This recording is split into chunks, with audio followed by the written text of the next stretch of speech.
Hello दोस्तों, आप लोगों को स्वागत करता हूं आपके अपने यूट्यूब चैनल मैथ संग्रह में। तो आज के वीडियो में हम लोग देखने वाले हैं परसेंटेज। यह पार्ट 10 वीडियो होने वाला है।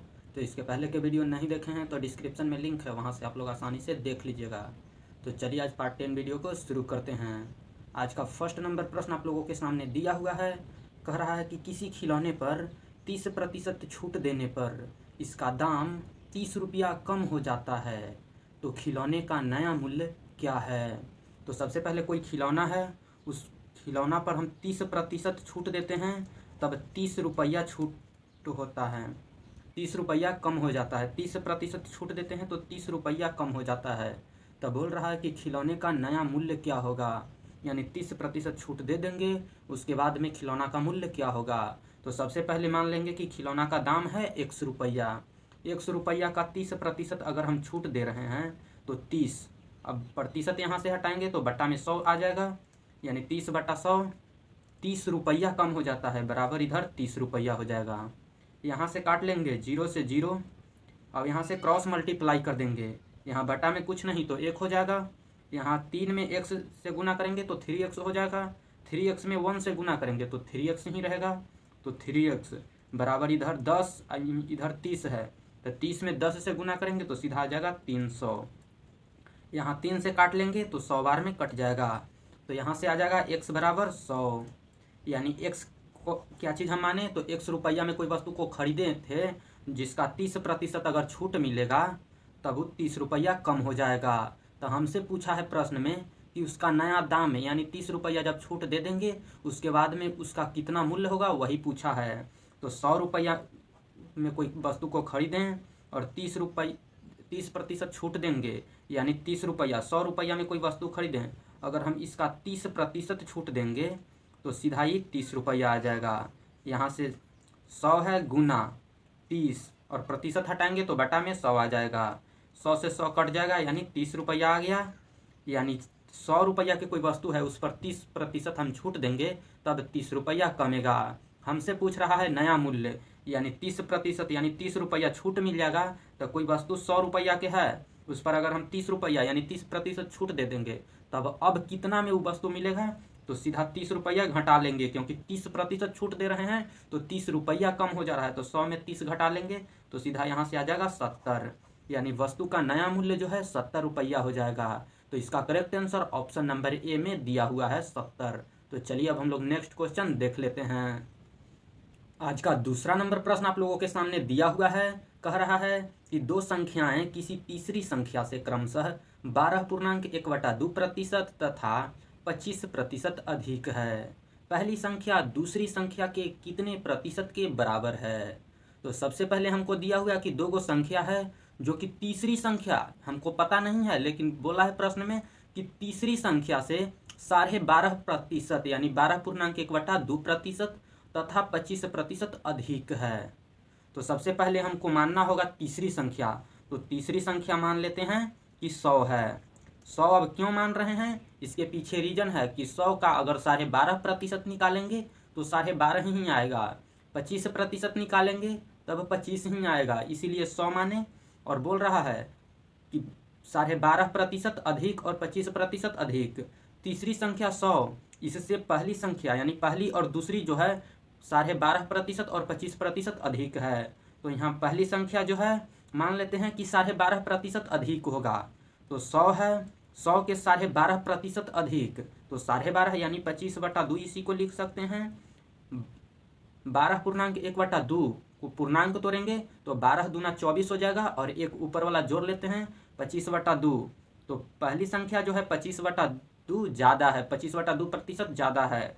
तो यहाँ से निकाल लेंगे कि कितना है पहली संख्या। तो 100 + 25/2, यहाँ से भिन्न के जोड़ बना लेंगे, तो सीधा भिन्न के जोड़ बनाएंगे तो 100 दूना 200 और 25 जोड़ेंगे तो 225/2 हो जाएगा। 225/2 ये पहली संख्या आया। अब यहाँ से दूसरी संख्या बोल रहा है कि पहली दो गो संख्या है जो कि पहली है 12.5% अधिक और दूसरी 25% अधिक। तो दूसरी संख्या निकाल लेंगे 25% अधिक, तो सीधा तीसरी संख्या 100 है, इससे 25% अधिक है। प्रश्न में दिया हुआ है कि दो गो संख्या है किसी तीसरी संख्या से 12.5% और 25% अधिक है। तो तीसरी संख्या 100 माने इससे 25 अधिक, तो 100 में 25 जोड़ देंगे तो सीधा आ जाएगा तीसरी संख्या 125। अब हमसे प्रश्न में पूछा है तीनों संख्या निकल गया, तीसरी संख्या माने 100, तो पहली संख्या आ गया 125 225/2 और दूसरी संख्या आ गया 125। अब हमसे प्रश्न पूछ रहा है कि पहली संख्या दूसरी संख्या के कितने प्रतिशत के बराबर है। तो पहली संख्या यहाँ पर है 225/2, तो 225/2 पहली संख्या दूसरी संख्या के कितने प्रतिशत के बराबर है, यानी दूसरी संख्या के रिस्पेक्ट में बोल रहा है, तो बटा में दूसरी संख्या, और दूसरी संख्या दिया हुआ है 125 और प्रतिशत पूछ रहा है, तो प्रतिशत के लिए 100% से गुना कर लेते हैं। अब इसी को सीधा से लिख लेते हैं, तो सीधा यहाँ पर 225 हो जाएगा और बटा में 2 है तो 2। अब ये 125 बटा में है, इसको ऊपर भेजेंगे तो सीधा 1/125 हो जाएगा और गुना 100% है तो 100% से गुना हो जाएगा। अब यहाँ से काट लेंगे, सीधा 25 से काट लेंगे तो 25 पचे 125 और 25 नामा होता है 225, तो 9 बार में कट जाएगा। अब यहाँ से काट लेंगे, ऊपर में आ गया सीधा यहाँ 5 दूना 10 होता है और 10 से 100 को काटेंगे तो सीधा 10 बार में कट जाएगा। यहाँ से आ जाएगा 9 में 10 से गुना करेंगे तो 90 आ जाएगा, तो 90 और बटा यहाँ पर नीचे कुछ नहीं, नीचे तो सब कट नहीं गया, तो सीधा आ जाएगा यहाँ से 90%। पहली संख्या जो है दूसरी संख्या से 90% अधिक, 90% के बराबर है। प्रश्न में बराबर पूछ रहा है, तो पहली संख्या दूसरी संख्या के 90% के बराबर है, तो इसका करेक्ट आंसर हो जाएगा ऑप्शन नंबर ए 90%। तो चलिए अब हम लोग नेक्स्ट क्वेश्चन देख लेते हैं। आज का तीसरा नंबर प्रश्न आप लोगों के सामने दिया हुआ है, कह रहा है कि एक कमीशन एजेंट अपने द्वारा पूंजी निवेश पर 3% का कमीशन देता है तथा जिस कंपनी में पूंजी लगाई है उसे 25% अदायगी मिलती है। निवेशकर्ताओं को यथार्थ में कितने प्रतिशत का लाभ होता है। तो यहाँ पर एक कमीशन एजेंट है जो कि 3% कमीशन देता है और 25% उसका कंपनी कमीशन देता है, यानी यहाँ पर 3% और दूसरे बार में 25% कमीशन मिल रहा है, 3% और 25% कमीशन मिल रहा है। यहाँ से प्रश्न बोल रहा है कि जिस कंपनी में कमीशन लगाया वो 25% दे रहा है और ऐसे 3% दे रहा है, तो बोल रहा है कि निवेशकर्ताओं को यथार्थ में कितने प्रतिशत का लाभ होता है, यानी 3% एक बार मिल रहा है और दूसरा बार 25%, तो कितना प्रतिशत का लाभ होता है। तो इसके लिए हम ए बी फार्मूला का यूज करेंगे। ए बी फार्मूला या ए बी रूल कहते हैं, ए बी फार्मूला या इसी को ए बी रूल के नाम से जानते हैं। तो ए बी फार्मूला क्या होता है, तो ये अगर दोनों बार वृद्धि है, यहाँ 25% एक बार मिल रहा है और दूसरा बार 3%, तो सीधा 25, तो यहाँ लिखेंगे सीधा 25 + 3, दोनों बार मिल रहा है। अगर एक बार नहीं मिलता या कमी कहता तो माइनस कर लेते, दोनों बार मिल रहा है तो सीधा 25 + 3 प्लस यहाँ 25 × 3 और बटा में 100 कर लेते हैं। यहाँ से काट लेंगे 25 से तो 4 बार में, यहाँ आ जाएगा 25 + 3 प्लस 3/4, इसको दशमलव में बदलेंगे तो आ जाएगा 0.75। अब सबको जोड़ लेंगे तो 25 और 3 28 हो जाएगा, 28 में 0.75 जोड़ेंगे तो आ जाएगा 28.75। यही इसका करेक्ट आंसर हो जाएगा। 28.75% उसको मिल जाएगा कमीशन, यानी इतना प्रतिशत का लाभ हो जाएगा। एक बार 3% मिल रहा है और दूसरी बार 25%, दोनों को जोड़ दिए तो 28.75% आ गया। ये भी फार्मूला होता है a + b + AB/100। यहाँ पर अगर दोनों बार मिल रहा है, यहाँ दोनों बार मिल रहा है 3% और 25%, इसीलिए दोनों प्लस हुआ। अगर एक बार कमी कहता तो माइनस हो जाता एक जगह और यहाँ पर भी माइनस हो जाता, इस पर बैठा करके निकाल लिए हैं। तो चलिए अब हम लोग नेक्स्ट क्वेश्चन देख लेते हैं। आज का चौथा नंबर प्रश्न आप लोगों के सामने दिया हुआ है, कह रहा है कि एक दुकानदार अपने सामान पर लागत मूल्य से 20% अधिक कीमत अंकित करता है, वह 15% छूट देता है, इसका लाभ प्रतिशत कितना है। तो कोई भी दुकानदार जो है वह सामान लाता है, उस पर 20% अधिक करके उसका मूल्य उस पर छाप देता है और जब ग्राहक जाता है तब उसको 15% का छूट दे देता है। तो बोल रहा है कि यहाँ पर लाभ होगा या हानि, और लाभ होगा तो कितना प्रतिशत होगा दुकानदार को लाभ, यही हमसे पूछ रहा है। तो सबसे पहले 20% वो अधिक मूल्य अंकित करता है, तो ये भी ए बी फॉर्मूला पर ही बनेगा। तो सीधा 20% वो अधिक मूल्य अंकित करता है तो 20 हो जाएगा, और 15% छूट दे रहा है यहाँ पर, तो माइनस हो जाएगा 15, और यहाँ पर भी माइनस, क्योंकि प्लस गुना माइनस माइनस होता है, इसलिए बीच में माइनस होगा। और यहाँ 20 गुना 15 हो जाएगा, और बटा में 100, यहाँ से काट लेंगे 20 से तो 20 पचे 100, और 5 से काटेंगे 15 को तो 3 बार में 15 कट जाएगा। अब यहाँ से 20 माइनस 15, और ये माइनस है तो -3, क्योंकि सिर्फ 3 बचा तो -3 हो जाएगा। अब यहाँ से 15 और 3 18 होता है, कि 18 माइनस में रहेगा, और 20 में से 18 घटाएंगे तो यहाँ प्लस में 2 आ जाएगा, यानी 2% उसको लाभ हो रहा है। यहाँ प्लस आएगा तो लाभ, और अगर -2 आता तो 2% हानि होता दुकानदार को, लेकिन यहाँ पर प्लस में आया है तो 2% लाभ हो जाएगा दुकानदार को। तो इसका correct answer option number B हो जाएगा, 2% लाभ। तो चलिए अब हम लोग नेक्स्ट क्वेश्चन देख लेते हैं।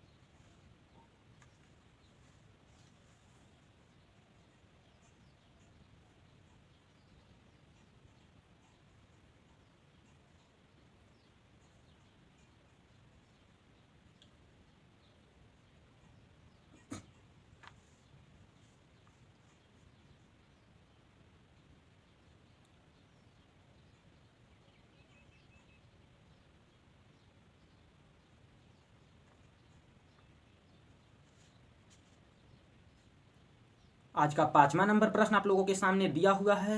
कह रहा है कि यदि किसी आयत की लंबाई को 10% तथा इसकी चौड़ाई को 10% कम कर दिया जाए तो उसका क्षेत्रफल क्षेत्रफल क्या होगा। तो सबसे पहले एक आयत की लंबाई है, लंबाई को हम 10% कम कर दे रहे हैं, लंबाई को 10% अधिक कर दे रहे हैं, और चौड़ाई को 10% कम कर दे रहे हैं। यहाँ पर अगर 10% अधिक कहे तो प्लस में अधिक लेना है, और कमी कहे तो माइनस में। तो इसको ए भी फॉर्मूला पर बना लेंगे। आयत की लंबाई को 10% बढ़ा रहे हैं, चौड़ाई को 10% कम कर रहे हैं, तो क्षेत्रफल पर क्या प्रभाव पड़ेगा या क्षेत्रफल क्या होगा। तो सबसे पहले यहाँ 10 है, 10 बढ़ा रहे हैं तो प्लस में 10, फिर 10 चौड़ाई को 10 कम कर दे रहे हैं, यानी -10, और प्लस गुना माइनस होता है माइनस, तो बीच में माइनस देंगे, और यहाँ 10 गुना 10 हो जाएगा, और बटा में 100। यहाँ 100 से काटेंगे तो 00 से 00 कट जाएगा, यानी 1 बचेगा। यहाँ 10 माइनस 10 और -1 हो जाएगा, 10 माइनस 10 -1, 10 में से 10 घटाएंगे तो 0 आ जाएगा, और ये सिर्फ -1, यानी -1 आ गया। -1 आने का मतलब कि 1% की कमी हो जा रहा है क्षेत्रफल में। तो इसका करेक्ट आंसर हो जाएगा 1% कमी, जो कि ऑप्शन नंबर ए में दिया हुआ है। तो चलिए अब हम लोग नेक्स्ट क्वेश्चन देख लेते हैं। आज का 6ठा नंबर प्रश्न आप लोगों के सामने दिया हुआ है। कह रहा है कि चीनी के मूल्य में 40% की वृद्धि के कारण कोई आदमी 600 रुपया में 6 किलोग्राम चीनी कम खरीद पाता है। तो चीनी का प्रति किलोग्राम बढ़ा हुआ मूल्य ज्ञात करें। तो सबसे पहले चीनी के मूल्य में 40% की वृद्धि हो रहा है, 40% की वृद्धि हो रहा है चीनी के मूल्य में। कोई आदमी जो है 600 रुपया में जब 40% बढ़ा तो 6 किलो चीनी कम खरीद रहा है। जब वो 600 के सामान खरीद रहा है, जिसमें से 6 किलो चीनी कम खरीद रहा है, क्योंकि रेट बढ़ गया 40%। तब बोल रहा है कि चीनी का प्रति किलोग्राम बढ़ा हुआ मूल्य ज्ञात करें, यानी 40% बढ़ा तो अब उसका दाम कितना रुपये प्रति किलोग्राम हुआ, वही हमसे पूछ रहा है। तो सबसे पहले चीनी के मूल्य में 40% बढ़ा, और 600 के चीनी खरीद रहा है, जिसमें 6 किलोग्राम चीनी कम खरीद पा रहा है। तो सीधा 600 के सामान खरीद रहा है, जिसका 40% बढ़ गया, तो 600 के 40% निकाल लेंगे, प्रतिशत हटाएंगे तो बटा में 100 आ जाएगा। और यहाँ पर 6 किलो चीनी कम खरीद रहा है, तो जब कम खरीद रहा है तो 6 से भाग दे देंगे, क्योंकि हमसे पूछ रहा है कि चीनी का प्रति किलोग्राम बढ़ा हुआ मूल्य क्या होगा। तो चीनी का 1 किलो का दाम निकालना है, तो जितना कम खरीद रहे हैं, जितना अब कम खरीद पा रहे हैं उतना से भाग देना होगा। तो 6 से भाग दे दिए। अब यहाँ से काट लेंगे, 100 गुना 6 होता है 600, तो 600 से 600 कट जाएगा, यानी यहाँ से आ जाएगा 40 रुपये। यानी चीनी का दाम है 40 रुपये प्रति किलोग्राम। अब यही प्रश्न में बोलता कि चीनी का मूल्य पहले कितना रुपये प्रति किलोग्राम था। यहाँ पर दिया हुआ है कि बढ़ा हुआ मूल्य, यहाँ पर प्रश्न में बोल देता कि चीनी का प्रति किलोग्राम पहले वाला मूल्य ज्ञात करें। तो पहले वाला किस तरह से निकालेंगे, तो सबसे पहले 40 रुपये अभी चीनी है, 40% बढ़ा तो 40 रुपये चीनी है। अब बोल रहा है 40% के भिन्न में मान कितना होता है, तो 40%, यानी इसी को 40/100 लिखेंगे और काटेंगे। तो 40/100 लिख करके काटेंगे तो आ जाएगा 2/5। 40% के मान 2/5 आ जाएगा। अब प्रश्न में बोल रहा है कि 40% की वृद्धि के कारण, यानी 40% अगर बढ़ रहा है तो इन दोनों को जोड़ देना है। तो 5 और 2 जोड़ेंगे तो 7 हो जाएगा और बट्टा 5। 40% वृद्धि कहा इसीलिए दोनों को जोड़ दिए और बट्टा में 5 है तो 5। अगर 40% कमी कहता तो घटा लेते, 5 में से 2 घटाते तो सीधा आ जाता 3/5। लेकिन प्रश्न में बोला है वृद्धि इसलिए जोड़ दिए, तो 7/5 हो जाएगा। अब बोल रहा है कि बढ़ा हुआ मूल्य, यानी पीछे का निकालना है, यानी पहले का मूल्य अब हम लोग निकाल रहे हैं। तो पहले का मूल्य निकालने के लिए इसको उलट देना है। तो 7/5 है, इसको उलटेंगे तो 5/7 हो जाएगा।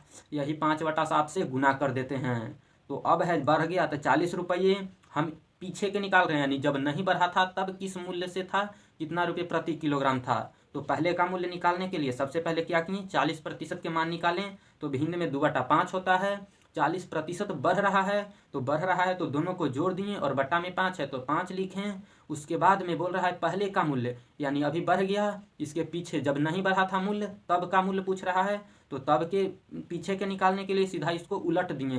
तो 7/5 को उल्टा करेंगे, यानी ऊपर वाला नीचे और नीचे वाला ऊपर, तो 5/7 आ गया। अब यहाँ 40 रुपये अब है, पीछे के निकाल रहे हैं तो इससे गुना कर देंगे उलट के। तो उलटें तो 5/7 आ गया, इसी से गुना कर देंगे तो सीधा 7 से नहीं कटेगा, तो सीधा 5 × 20 हो जाएगा, यानी 200/7 आ जाएगा। अब इसको दशमलव में बदल लेते हैं। तो 7 दूना 14, 6 बचेगा यानी 60। तो 7 8 56 हो जाएगा, फिर भी 4 बचेगा, 7 5 7 49 हो जाएगा। 7 8 56, फिर 4 बचा यानी 40। तो 7 5 35, 7 5 35, फिर 5 बचा तो 7 7 49, यानी 28.57 रुपया, यानी 28 रुपया 57 पैसे पहले चीनी था। तो इसका करेक्ट आंसर हो जाएगा 40 रुपया, क्योंकि हमसे पूछा है अब का चीनी, यानी बढ़ा हुआ, तो बढ़ा हुआ हो जाएगा 40 रुपये। पहले का पूछता तो 28 रुपया 57 पैसे हो जाता। तो इसका correct answer option number A हो जाएगा 40 रुपये प्रति किलोग्राम। तो चलिए अब हम लोग नेक्स्ट क्वेश्चन देख लेते हैं। आज का 7वां नंबर प्रश्न आप लोगों के सामने दिया हुआ है। कह रहा है कि चीनी के मूल्य में 10% कमी हो जाने के कारण दुकानदार 2250 रुपया में 25 किलोग्राम चीनी अधिक प्राप्त करता है। चीनी का मूल्य प्रति किलोग्राम पहले कितना था। तो सबसे पहले दिया हुआ है कि कोई दुकानदार है जो कि चीनी खरीद रहा है, तो 2250 रुपया में पहले खरीदता था, उससे 25 किलोग्राम अब अधिक चीनी मिल रहा है। तो बोल रहा है कि चीनी का मूल्य प्रति किलोग्राम पहले कितना था। तो सबसे पहले 2250 रुपया में वो 25 किलोग्राम चीनी अधिक खरीद रहा है और 10% की चीनी के दाम में कमी हो गया, इसीलिए वो 25 किलोग्राम चीनी अब अधिक मिल रहा है उसको। तो सबसे पहले 2250 रुपया कि 10% निकालेंगे, क्योंकि 10% कमी हो जा रहा है। तो यहाँ से प्रतिशत हटाएंगे तो बट्टा में 100 आ जाएगा। अब बोल रहा है 25 किलोग्राम चीनी अधिक खरीदता है, तो बट्टा में 25 कर देंगे, क्योंकि हमसे प्रति किलोग्राम चीनी पूछ रहा है, प्रति यानी 1 किलोग्राम चीनी का दाम पूछ रहा है, इसीलिए जितना अधिक मिलता है उसको चीनी उतना से भाग दे देंगे, तो 1 किलो का निकल जाएगा।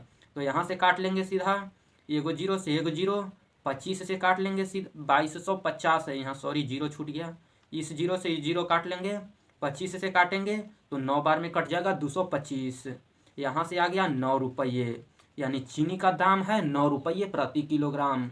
लेकिन हमसे प्रश्न में पूछा है कि चीनी का मूल्य प्रति किलोग्राम पहले कितना था, यानी अब का निकला, जब 10% कम गया चीनी का दाम तब का निकला। लेकिन हमसे पूछा है पहले का, यानी जब 10% कमी नहीं था चीनी के दाम में तब का। तो तब का निकालने के लिए सबसे पहले यहाँ 9 रुपये है अभी, तो 9 लिखेंगे गुना 10% कमी कह रहा है, तो 10% के मान होता है भिन्न में 1/10। इसको 10/100 लिख करके काटेंगे तो 1/10 आ जाएगा। अब कमी कह रहा है तो कमी कहेगा तो नीचे में से ऊपर को घटा लेंगे, तो 10 में से 1 घटाएंगे तो सीधा आ जाएगा 9/10। अब हमसे पहले के पूछा है तो इसको उलट के गुना कर लेंगे, तो 9/10 आ गया। इसको उलटेंगे तो 10/9 हो जाएगा, यानी 10/9 से गुना कर देंगे तो सीधा 9 से 9 कट जाएगा, आ जाएगा 10 रुपये। यानी पहले चीनी का दाम 10 रुपये प्रति किलोग्राम था, अब जब 10% कमी हुआ तो 9 रुपये हो गया। तो इसका करेक्ट आंसर हो जाएगा 10 रुपये प्रति किलोग्राम, जो कि ऑप्शन नंबर सी में दिया हुआ है। तो चलिए नेक्स्ट क्वेश्चन देख लेते हैं। आज का 8वां नंबर प्रश्न आप लोगों के सामने दिया हुआ है। कह रहा है कि चावल के मूल्य में 20% की कमी होने से एक व्यक्ति 385 रुपया में 3.5 किलोग्राम चावल और खरीद लेता है। चावल का प्रारंभिक मूल्य प्रति किलोग्राम कितना है? तो सबसे पहले बोल रहा है कि चावल के मूल्य में 20% की कमी हो जा रहा है। तब कोई आदमी 385 रुपया में 3.5 किलो यानी 3.5 किलोग्राम चावल और खरीद लेता है, यानी ज़्यादा खरीद लेता है। तब पूछ रहा है कि चावल का प्रारंभिक मूल्य प्रति किलोग्राम कितना है? तो सबसे पहले 385 रुपया में वो 20% कमी हो जा रहा है। 20% कमी, तो 385 के 20% निकालेंगे, प्रतिशत हटाएंगे तो बटा में 100 आ जाएगा। यहाँ से 3.5 किलोग्राम चावल अधिक खरीद लेता है, तो गुना कर देंगे 3.5 से। दशमलव यहाँ से हटाएंगे तो ऊपर में 10 से गुना हो जाएगा, क्योंकि यहाँ एक अंक बाद दशमलव है तो ये 0 बैठ जाएगा एक पर, यानी 10 हो जाएगा। अब यहाँ से काट लेंगे सीधा, तो 00 से 00 कट जाएगा। यहाँ 35 से काटेंगे तो 35 से कट जाएगा। 11 बार में 385, 11 में 2 से गुना करेंगे तो 11 दूना 22, यानी 22 रुपये किलोग्राम चावल है। तो पूछ रहा है हमसे कि प्रारंभिक मूल्य यानी पहले का मूल्य, ये 22 रुपये अभी का मूल्य आया जब 20% कमी हुआ चावल के मूल्य में तब, लेकिन हमसे प्रारंभिक पूछा यानी पहले का। तो पहले का निकालने के लिए सबसे पहले अभी है 22 रुपये, इसमें गुना कर लेंगे। 20% कमी हो रहा है तो 20% के मान होता है 1/5, भिन्न में 1/5, इसी का मान 20% होता है। अब बोल रहा है कि 20% कमी, तो कमी कहे तो सीधा घटा लेते हैं, तो 5 में से 1 घटाएंगे तो 4/5 आ जाएगा। अब इसको उलट देंगे क्योंकि हमको प्रारंभिक पहले का पूछा है। अगर 1 साल आगे का पूछता, अभी से अगर आगे पूछे तो जितना आया उतना से गुना कर लेंगे, लेकिन हमसे पीछे का पूछ रहा है तो इसको उलट के गुना कर लेंगे। तो 4/5 आया, 4/5 के उल्टेंगे तो 5/4 आ जाएगा। अब यहाँ से काट लेंगे 2 से, तो 11 बार में 22 और 2 दूना 4, 11 पचे हो जाएगा 55। तो यहाँ से 55/2 भाग देंगे तो सीधा आ जाएगा 27.5, यानी 27 रुपया 50 पैसे प्रति किलोग्राम चावल था पहले। तो इसका correct answer option number D हो जाएगा 27 रुपया 50 पैसा। तो चलिए आज के वीडियो को यहीं समाप्त करते हैं। वीडियो पसंद आया तो वीडियो को लाइक कर दीजिए और साथ में चैनल को सब्सक्राइब कर लीजिए और अपने दोस्तों के पास शेयर जरूर कीजिएगा। तो चलिए आज के वीडियो में इतना ही। जय हिंद।